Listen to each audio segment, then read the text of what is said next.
ito lang laman yung MCB na D12.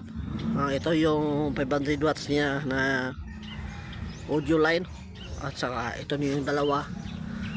Yun guys, nabuksan ako na guys. Yan.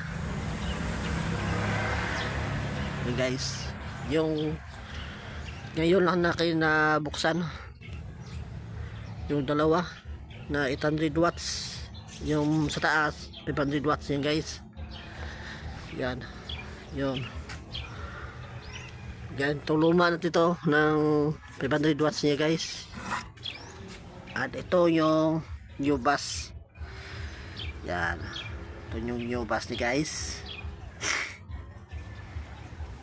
Yan guys, nabuksan ako na yung dalawa na MCB. Ito yung sa likod niya. Yan, sa likod niya guys.